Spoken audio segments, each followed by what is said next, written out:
what's a good ghost pun? Have a bootyful day. It suddenly got very hot in here, but let's get started.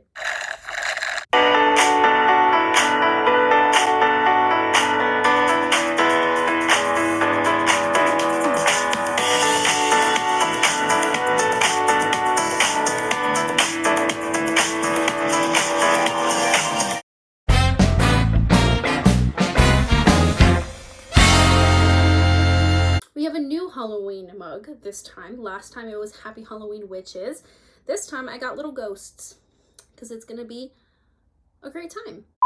Hello, welcome back to today's video, everyone. Thank you so much for being here. Today is a very exciting video because it is the first video in a new series I'm starting called EMT Reacts. For those of you who are new here, or if you don't know, I have been an EMT since 2018.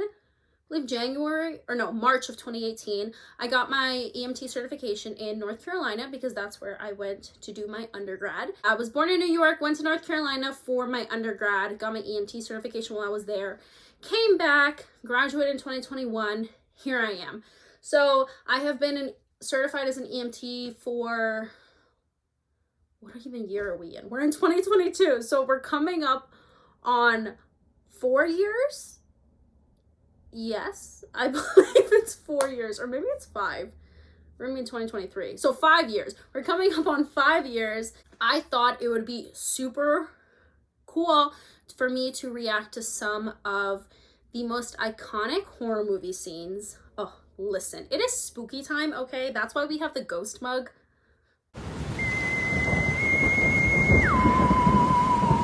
Okay, it's spooky season. I have my phone here. I have a little list. I'm going to react to them and you guys can react with me and it's going to be a grand old time. So without further ado, let's get on to the first one.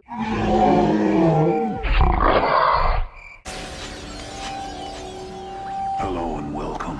From birth, you've all been given the advantages of few others. Yet through poor moral decisions, you've used these advantages to selfishly further only yourselves at the expense of others. Well, today, this singular way of thinking will be put. You can actually pass out from any sort of pressure, specifically in this area.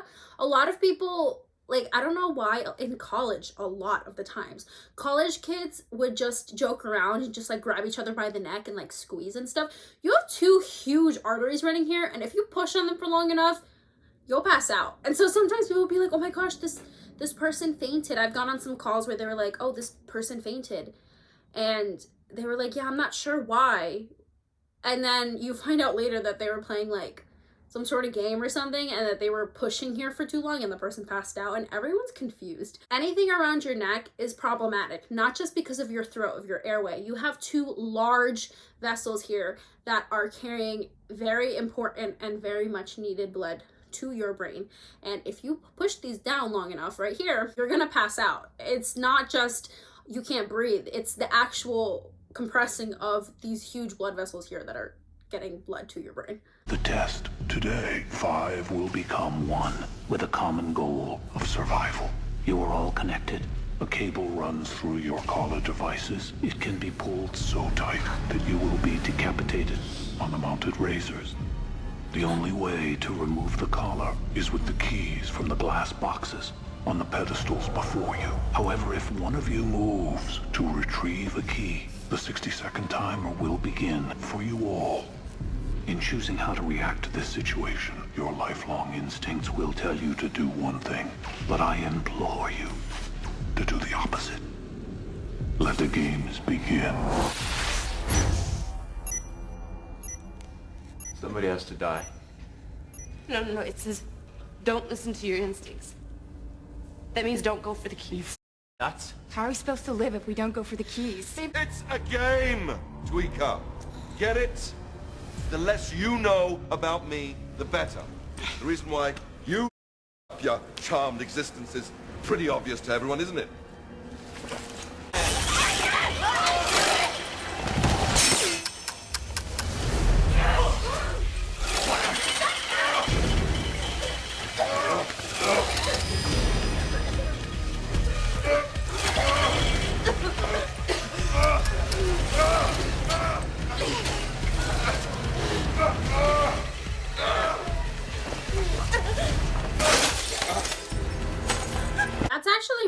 smart in when a lot of people, I've had a lot of calls where people have punched through glass, like windows. Sometimes they cut their hands in car accidents. And yeah, it hurts and it's intense. Like, it's not, you don't just punch through glass and oh, it's a perfect hole. Like, no, glass shatters and it goes everywhere. So yeah, you saw how he wrapped his coat around his arm. That's actually a very good way of protecting yourself. Really smart way of protecting your hands, because your hands are very sensitive areas. You cut those, you get any sort of, like, even just a little paper cut, it hurts for days because you have so many nerve endings on your hand. So he was pretty smart for doing that.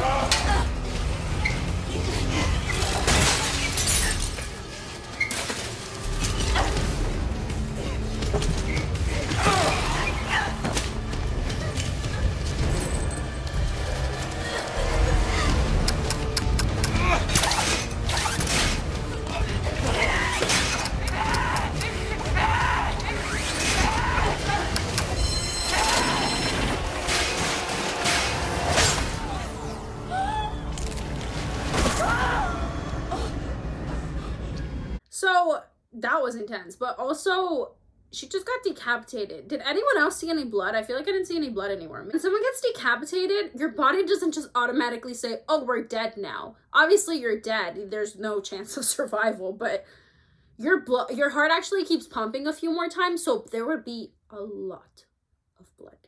It would not be just a nice casual, no, you have a lot. This whole area is very vascularized. There would be a lot of blood.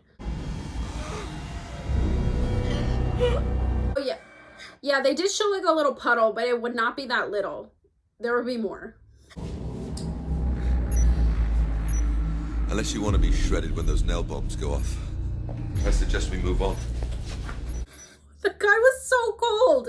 So cold. Could not care less. He was just like, okay, she's dead now, but like the nail bombs. Yeah, this movie, oh, if you guys haven't watched it, it's a really good movie. I do recommend watching the other ones, but honestly, the fifth one is just my favorite one. Please let me know if it's your favorite one. The scene is actually really sad to watch, especially after knowing what happens and the whole story behind it. Big spoiler alert. Spoiler. if you skip like a little bit ahead. You know that in each one of these, technically, if they had all worked together, they all would have survived. I don't know if I should include that because that is a major spoiler, but let's move on to the next one. Oh, decapitation. That's very popular in movies. Decapitating someone is not easy. You have a very thick spinal cord, and chopping through that is not as simple. Obviously, this was a machine, but a lot of people, like in movies and stuff, you'll just see people get decapitated, and I'm like, that's really not realistic. It's a lot. Like, our bodies were not made to be decapitated. So that she'll never. The actress in this, the little girl, she's so adorable. Oh my gosh. Come back here. Here she comes. Wave your arms and make her stop. Max, go.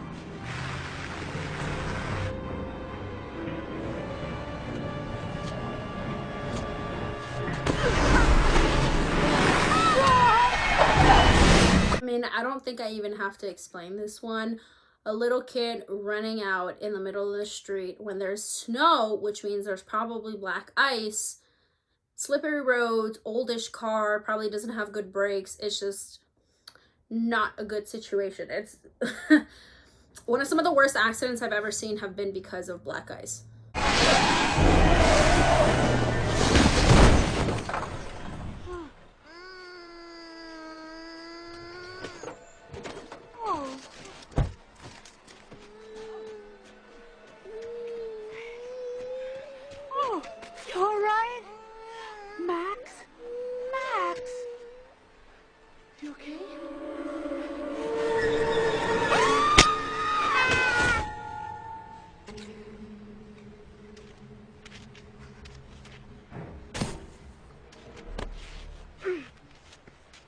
stop. Oh, it's that evil look, that evil grin after this woman just literally hammered, or what?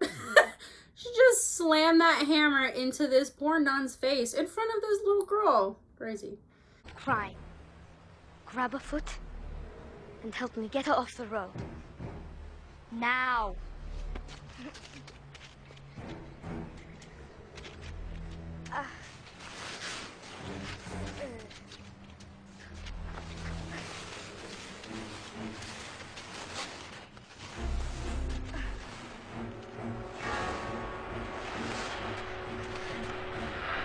Yeah, bodies are heavy. Even the smallest person. I know that some of our calls that we would have people who were unconscious, and small petite people, girls, boys, like maybe even kids. But when someone's out cold, all of their body weight like people get heavy. It's not that their body weight changes at all. Obviously they're the same weight, but when someone has absolutely is not helping you at all with them, yeah, it's this is very accurate. Honestly, I'm shocked that these two small girls were able to pull her and drag her. I mean, that's the best way, I guess, dragging instead of just picking her up, but crazy.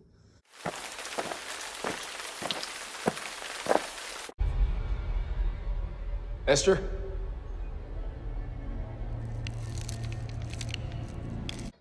I would be terrified if I turned around and there was this situation and there's just a figure all in black standing there. Like, there's no way. No way.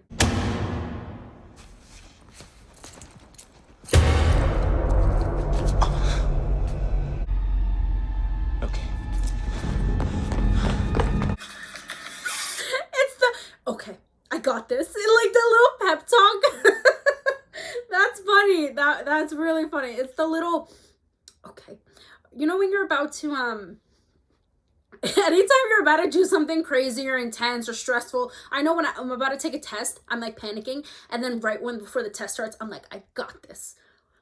Pep talk. He's like, I will defeat this figurey shadow that is chasing me in the dark / light.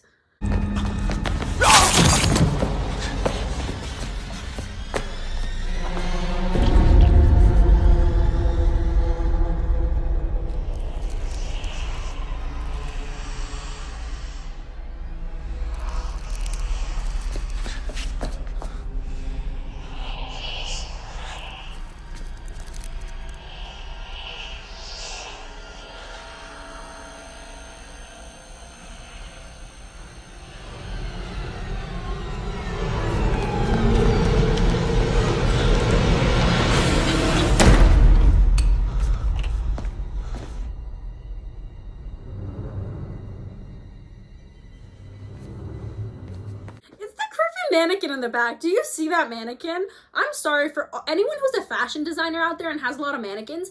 Do you ever at night, like, does it not make you panic that there's just a ton of mannequins?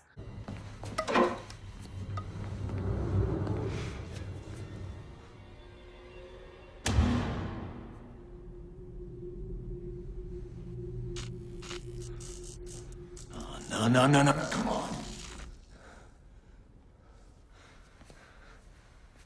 We don't have baseball bats in my house, and sometimes I look at these people that the first thing people grab is a baseball bat, and I'm like, there's like the first thing I would probably grab is like a frying pan because we cook a lot.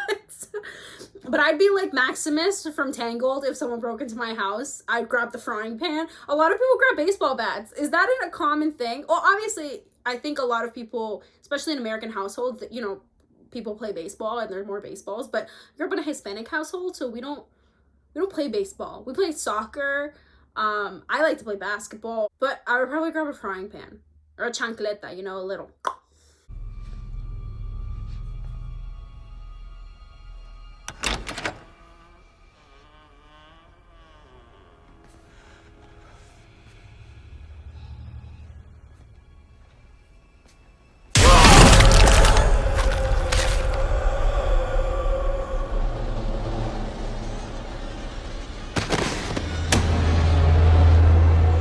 I don't even know what I would do. There's actually a condition. I think it's a form of allergy. I'll put it here if when I'm editing, I remember to put it in here, but people can actually be allergic to sunlight.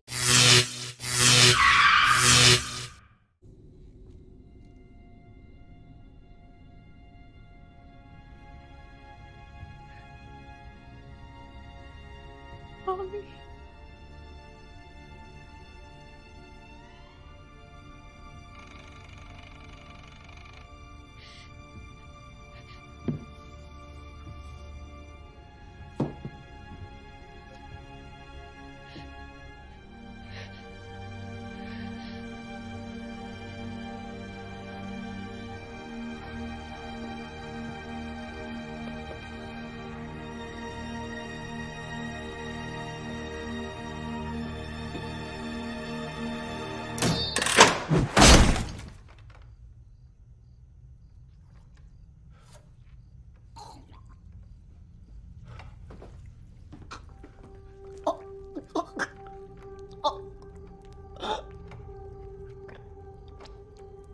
It is sad to say, but they actually did a really good job of portraying that.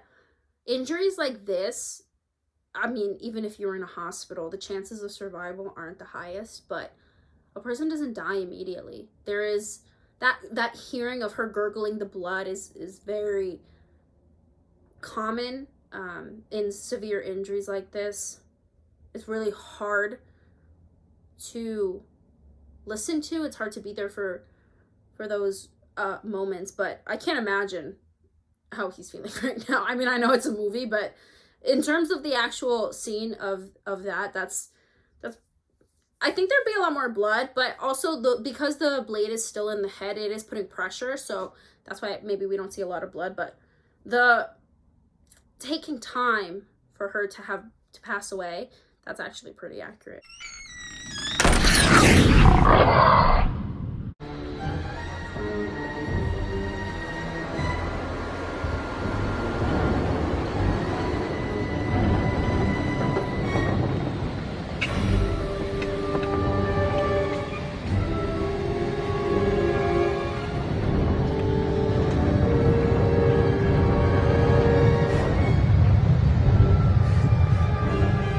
Attention! Notre voyage commence!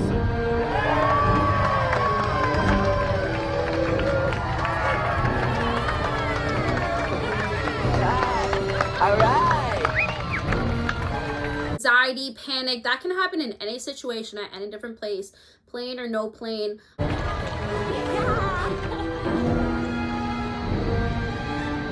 Whatever.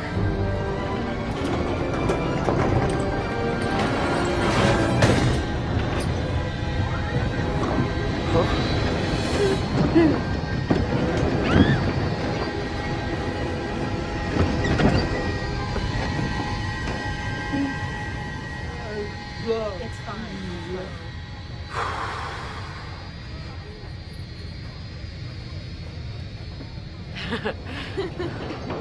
It's okay, honey. I'm not.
Could you try Cecil's legs so she and I could sit together?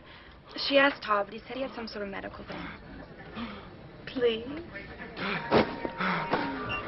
that was a lot. Not only was the plane crashing and people were like flinging out of the windows, but the fire would have taken them out, the lack of oxygen if they weren't able to put the oxygen mask on. At those high altitudes, I don't know if you guys have ever like stuck your head out of a window while someone's driving, but when you have so much air hitting your face, it's actually really hard to breathe. Or been on like a roller coaster and stuff. Sometimes I know when I'm on roller coasters, I actually have to turn my head to the side because the wind hitting it too fast, it makes it really hard to breathe. But this situation, obviously this was a premonition, but then afterward, if you've seen the movie, the plane actually crashes. This is what we call an MCI in this case. If we respond, it stands for mass casualty incident. And it's when you have a significant number of people who are injured and you go into MCI protocol. And each county, each EMS agency, each hospital, medical, anything, they all have a different protocol in place. It follows the similar guidelines, but each one has like a little tweaks. In general, you have to start a command post. Someone who is usually, whoever is there, the most senior person will be the person in charge until either a more senior person arrives or they will stay for the duration. I've run a couple of MCI trainings. Those are rough, because it's about limited resources, it's about a lot of people injured and limited people. And the MCI protocols helps create some sort of organized within all the chaos. It's still a chaotic situation. But the hardest part for me from the MCI was in 2 of the 4 that I attended, I was in charge of tagging. And what that means is I'm the first group there. In that case, unfortunately, you don't really get to treat people. You actually have these tags. So the tags are green, which is if you're walking, you're green. You get them to one side. Then it's yellow, red, black. And you just go around to each patient after you get all the greens to one side. And you just assess their injuries, treat anything you can, life-threatening, usually means stopping bleedings and stuff. And you give them a tag. Because then the next team that comes in will be the ones to load them and take them places. But it was so hard. Even it was a mock scenario, but we had live actors and actresses that were playing these roles, and in some cases it was really hard knowing that if it was a single call, you could have done so much more. Give oxygen, provide the resources, give different medications. You had more stuff that you could have done, but there was like 40 people there. You can't, if you save one, so now what? All the rest of them that needed, all they needed was a tourniquet and they could have survived for a couple hours longer, you're gonna just ignore them. It's like this really weird situation, and I really thank the medical professionals and EMTs and all other first responders who come in contact with MCIs and go through them, because it's tough. I mean, these were mock scenarios, and I remember leaving it was a weird feeling. And I knew that all these people got up at the end of the day, they went home. It was, not real in quotation marks, but the emotions were real. They taught me a lot. Thank you so much to the people who have responded to really big MCI incidents. I can imagine the chaotic nature and how hard it is, because people become first responders, EMTs, paramedics, doctors and stuff to help people. And in those cases, it's so hard because you want to help as many people as you can, but you don't have enough resources, you don't have enough people. There's just so much. The hospitals get overflowed, and it's just really a tough situation. I'm sorry to make this dark. This was supposed to be just a reaction video, but I did want to mention that because, MCIs are crazy, especially the people tagging. It's so hard to leave a person knowing that you can do more, but actually can't, because if I stay there and try to administer oxygen treatment, 1, I only have 1 oxygen tank, so that person got it. What about the 40 other people that didn't? And 2, while I'm doing that, one person who could have survived if I had been there to put a tourniquet or to put pressure on their wound, now they're dead because I took those extra minutes to try to give oxygen to someone, and I could have been stopping someone else's bleeding, which, you know what I mean? It's a whole crazy situation. And I feel like I'm ending this on a doozy. I need to cheer this up. Thank you guys so much for reacting to these with me. If you guys have any questions, please leave it down in the comments below. I would love to answer them. This was very interesting. It's spooky season, so I hope you guys go and watch all these horror movies if you want, or if you have any other ones that you want me to react to, put them in the comments below. I want to make this a series, be doing more of these types of videos, EMT reacts. If you guys have anything you want to hear from my perspective as an EMT in my years, I know I'm not the most seasoned EMT in the world. You know, there are EMTs that have been EMTs a lot longer than me, or paramedics and vice versa, but if you guys have any questions or anything, leave it in the comments below. Thank you so much and have a wonderful day. Remember, you are enough. You are more than enough. And I will see you guys on Sunday. Bye.